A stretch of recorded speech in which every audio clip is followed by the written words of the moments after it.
Good morning, beloveds.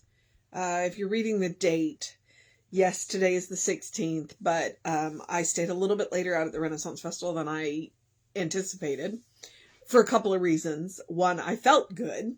Um, and two, one of the other girls, her feet were killing her. And so she left a little early, so I stayed a little late to make up for her. And then I came home, sat down on the couch, ate dinner, and fell asleep. So I didn't do this yesterday. So I'm making up. So I'm going to do the 15th now, and then later on in the afternoon, I will do today's, the actual 16th. So this is what happens during Renaissance Festival. I get a little weird. Now I did go to the gym this morning,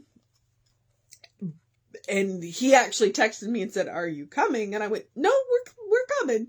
And I said, "I may be mostly moral support, because I know if I don't go, Tom won't go." So I was like, "No, we're gonna go." And so when my arms hurt later today, that's why, because he didn't have me do anything that would impact my I got to skip all the legwork today. So October 15th's reading. Our title is My Spirit is Free. Our first quote is, "Be ye therefore perfect, even as your God which is in heaven is perfect." And that is Matthew 5:48. The next quote is, "Thus it is that the Tao produces all things, nourishes them, brings them to their full growth, nurses them, completes them, matures them, maintains them, and overspreads them." And that is Taoism. Okay, our Chinese text tells us that the Tao, which means spirit, produces everything, nourishes everything, and maintains everything. It spreads itself over everything. It flows through everything, and it is in all things. Indeed, being all that is, there can be nothing outside of it. In such a degree as we understand God, we can become liberated. We are to recognize the divine in everything, to see it in everywhere. There is a mystical presence which pervades the universe. The fragrance of the rose, the beauty of the dewdrop glistening in the sun are manifestations of its activity. The mystical presence welling up in our consciousness evermore proclaims itself as the source of all. The Christian scriptures tell us that there is one God and Spirit of all, who is above all and through all, and in you all. The enlightened of the ages have told us that it is this God within us that recognizes itself in everything we are. We cease hindering the indwelling perfection as we know the truth of our real nature and live and work in this knowledge. In the awareness of that God indwells my life, I know that my spirit is free from all limitation. I know that my mind understands the truth about myself. I know that my physical body and my subjective affairs reflect and manifest the perfection which I feel, the wholeness which I am certain of, and the prosperity which rightfully belongs to me. And that is E.H. Ernest Holmes. And the other one, the one that I'll do later on the afternoon, is also Ernest Holmes. And for whatever reason, what I'm reminded of is a shaman that I encountered, somewhere between 15 and 20 years ago. And he was young, probably not much older than me. And he had been very well trained as a shaman. And one of the quotes that he said that has always stuck with me is, "Sometimes you have to lose your mind to come to your senses." And I think that's what Ernest is talking about. My spirit is free. When I remember who I am, then my life works better. When I remember, one, that I'm a beloved child of God, my life works better. But to remember who I am, I have to let go of the material nonsense. And by that I mean to a large degree, what I've been told that I am, what society tells me, what culture tells me, what gender normatives tell me, what religion tells me. We have all of these stories, and there's a whole lot of nonsense that is added to. When you go back, that quote from Matthew, it's pretty direct. And yet that's not what we focus on. We focus on a whole bunch of other nonsense. So that quote from Matthew is, "Be ye therefore perfect, even as your God, which is in heaven, is perfect." God is telling you, Matthew right there is saying, you're perfect. You are whole and complete just as you are. And then the quote from the Tao is, you're made by spirit. You are made by that which is the only thing that is. You're made by it. You're nourished by it. You're nursed by it. It's through you. This is what you are. When you break yourself down to the essence of who you are, what you are is spirit. And yet we get confused by the material world. And we have all of these things that are put upon us. And what do we do with them? And, it's like, but. No, and so I'm reminded of the shaman where he says you have to lose your mind to come to your senses. We have to forget our conditioning and go back to who we are. And again, I'm going to lean into this. That's the point of spiritual practice. That is the point of prayer. That is the point of affirmations. That is the point of treatment work. That is the point of meditation, especially meditation. It's to go back to the source of our own being, to connect, to consciously connect with that. We're always connected with it, always, absolutely always connected with the source of our own being. But it's to the level that we're consciously connected to it that our life works the way it does. And so when we take the steps of spiritual practice, to consciously connect, and that's what treatment is. Treatment is aligning ourselves with who we are, aligning ourselves with that which made us, aligning ourselves with those qualities and being who we are. And the more that we do that, and the more that we let go of the conditioning that we are, then our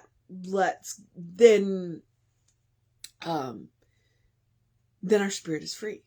And the truth is, our spirit is always free. We're just not consciously conscious of it. And that's one of the reasons why Ernest is constantly talking about consciousness. We want to consciously connect with. I love Ernest Holmes. I love the way he writes. I love the way he talks. I love the way he saw these golden threads and pulled them all and wove this one great golden rope for us to hold on to. Because that's what they say the Tao is. It's a golden rope that we hold on to. And that's what Ernest did. Ernest went, every one of these, every religion out there is telling you some of the truth. As much of it as it knows. It's telling you. And then we pack on a lot of fluff. And so Ernest is like, let's pull all the fluff off. Let's go back to the source of our own being. Let's go back to the conscious connection, and recognize what it is that nourishes us. And let's hold on to that. And when we do, we're free. So, all right. I think I'm going to let that one lie. I think I've said what I needed to say. And hopefully that you dig into it as much as I did. So, I would say that is the mission today, should we choose to accept it, is to know who we are, to hold the golden thread and let go of all the fluff, to consciously connect with the source of our own being, to recognize that perfect We are whole, complete, just as we are, because we are made by that which is. So, it's a mission. It's a mission. All right, beloveds. So you have your mission. The second thing that I always remind you is to do the spiritual practice of doing something loving for yourself, doing something kind for yourself, doing something compassionate for yourself. And I say that every day on multiple levels, because you deserve your own love, you deserve your own kindness, you deserve your own compassion. You're also the best person to practice on. I know it may be easier to practice on people that we love, but if you can do it for yourself, you can do it for anybody. When you practice on yourself, then one, it is about self-care, and two, it's about making sure that you are taking time out to enjoy life. We are here to enjoy life. Whatever else we do, we are also here to enjoy life. So that spiritual practice of doing something loving, kind, and compassionate for yourself is about making sure that you're enjoying life. It's about creating a habit, a first response, a default setting, a bank, so that when you meet people who need a little extra, you can give it to them. You have plenty to share. All right. And it looks like a number of different things. It looks like taking a nap. It looks like taking a walk. It looks like going to the gym, even though you know that you're really limited on what you can do, but you know that the trainer that you work with is good enough to figure it out. And he did. I did work out the whole time I was there. So did I get my heart rate up? Probably not, but that's not the point. All right. Then the other thing is the usual stuff. Do something to engage your mind and your body, whatever that looks like today. It doesn't always have to be exercise. In fact, it frequently isn't. Drink plenty of water. It was really hot yesterday. Just miserably hot for, the end of October or the middle of October. And it's going to be so again today. And then hopefully the cold front will come in and the temperatures will feel a little bit more like fall. But continue to drink plenty of water. And get that early in your day bright light. I got to watch the sun come up this morning. It was cool. I do enjoy sunrises. I do. I'm not much of a morning person, but I enjoy sunrises. So, take care of yourself. Get that early in that. It's science. It's about circadian rhythms. It's about our natural hormone balance. There's been a lot of that in my life, hormone balance lately. So, menopausal woman. Yay! And then take Ernest Holmes' words, as I do. Open the windows of your soul. Allow the breath of heaven to remind you do live in heaven right here, right now. It's all around us, all the time. Because it's a state of mind. It's a state of consciousness. It's a superpower that we come pre-installed with. And the password is love. So, and we can always take Emma's advice to look for the good and praise it. When we look for the good, we find it. And when we find it, we create more of it. And that creates heaven. Because our state of mind is good. It's good. And that's the spiritual work that I have done. And it's gotten me through this recent experience that I have had. So, trust them. Trust Ernest, trust Emma. That they will not lead you astray. They will always remind you of who you are. And that is a beloved child of God. All right? I will say it always. You are a beloved child of God in whom God is well pleased and well represented.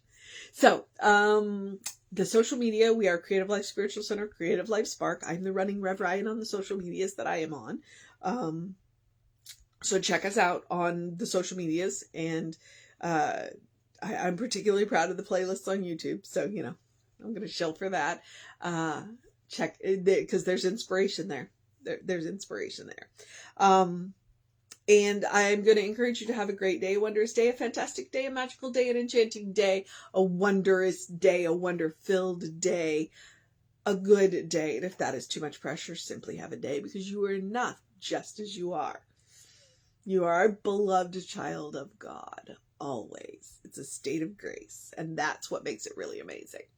And we are definitely nourished by that spirit. Okay. So Reverend David should be at around 5 p.m. with you. We'll have an amazing service for you at 11, and I will get on and actually do the 16th a little bit later today, so that I can catch up. I will see how the rest of the season goes. You know, I'm in a good place, and sometimes I fall asleep on the couch. Hopefully you do too. So, all right. Know that you're loved.